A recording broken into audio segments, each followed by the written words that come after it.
London ক্লিনিকে কয়েকজন বিশেষজ্ঞের তত্ত্বাবধানে চলছে বিএনপি চেয়ারপারসন ও সাবেক প্রধানমন্ত্রী বেগম খালেদা জিয়ার চিকিৎসা।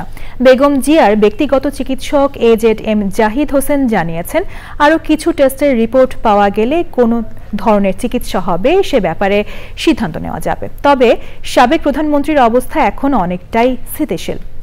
ছেলে, পুত্রবধূ আর নাতি নাতনিদের পেয়ে মানসিকভাবে আগের থেকে অনেক ভালো অবস্থায় আছেন খালেদা জিয়া। লন্ডন থেকে শাহ এমি হোসেন ও বার্মিংহাম থেকে আব্দুল আহাদ সুমনের পাঠানো তথ্য ভিডিও চিত্র নিয়ে রাহুল রায়ের রিপোর্ট।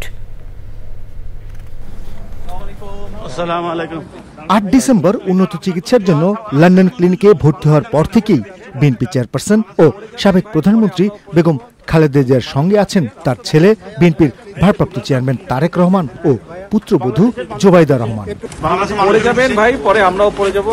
শুধু ছেলে আর পুত্রবধূ নয়, নাতনিরাও থাকছেন দাদির সঙ্গে। আর এতেই মানসিকভাবে অনেকটাই চাঙ্গা সাবেক প্রধানমন্ত্রী। মরহুম আরাফাত রহমান কোকর, সহধর্মিনী সৈয়দা শামেলা রহমান সহ ওনার যে 3 নাতনি আছে, অর্থাৎ আমাদের জায়মা রহমান, জাহিয়া রহমান এবং জাফিয়া রহমান, ওনারা যেহেতু আসেন, তাই দীর্ঘদিন পরে তাদের যে ফ্যামিলির অর্থাৎ মানসিকভাবে ম্যাডামকে একটু সুস্থ থাকার যে পরিবেশ, সে অবস্থাটা সৃষ্টি হয়েছে, সেজন্যই মানসিকভাবে কিন্তু উনি অনেক, আলহামদুলিল্লাহ, আল্লাহর কাছে শুকরিয়া, উনি অনেকটাই আগের চেয়ে বেশি, বাংলাদেশে যে অবস্থায় ছিলেন তার চেয়ে বেশি অনেকটা সুস্থ আছেন এবং উৎফুল্ল আছেন, এ কথাটা সত্যি। AZM জাহিদ হোসেন জানিয়েছেন, বাংলাদেশের চিকিৎসকদের সঙ্গে পরামর্শ করে বেগম জিয়ার চিকিৎসা করছেন লন্ডন ক্লিনিকের বিশেষজ্ঞরা। এখানে আমাদের যে সকল কনসালটেন্টরা ওনাকে দেখেছে, তার মধ্যে জেনিফার ক্রস অন্যতম, যিনি একজন নেফ্রোলজিস্ট, এবং ডক্টর প্রফেসর রডসন, উনি একজন কার্ডিওলজিস্ট, এবং এখানে আমাদের গোল্ডস্টোন ইজ ইন্টেন্সিভিস্ট। এছাড়াও ওরা যাকে প্রয়োজন সে সমস্ত ডাক্তার সাহেবরা বা দেখতেছেন এবং দেখার পর বিভিন্ন পরীক্ষা অ্যাডভাইস করেছেন।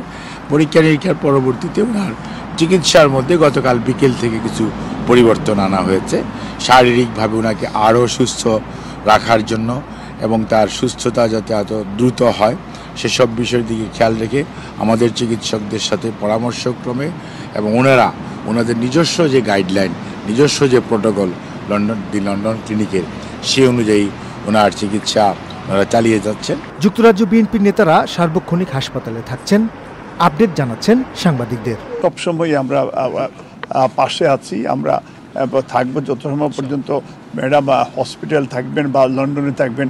যুক্তরাজ্য বিএনপি আমাদের এই টিমটা আমাদের কন্টিনিউয়াসলি, আমরা রাত্রে 1টা পর্যন্ত ভারপ্রাপ্ত চেয়ারম্যান সাহেব যত সময় থাকবেন এবং উনি ম্যাডাম বেডে যাওয়ার আগ পর্যন্ত আমরা বাইরে এবং ভিতরে আমরা সবাই আমরা লুক আফটার করছি। চিকিৎসকরা জানিয়েছেন, চিকিৎসার জন্য যুক্তরাষ্ট্র কিংবা অন্য কোনো দেশে যেতে হবে নাকি লন্ডন ক্লিনিকেই চিকিৎসা চলবে, তা সবগুলো রিপোর্ট পাওয়ার পরেই বোঝা যাবে। রাহুল রায়, চ্যানেল আই, ঢাকা।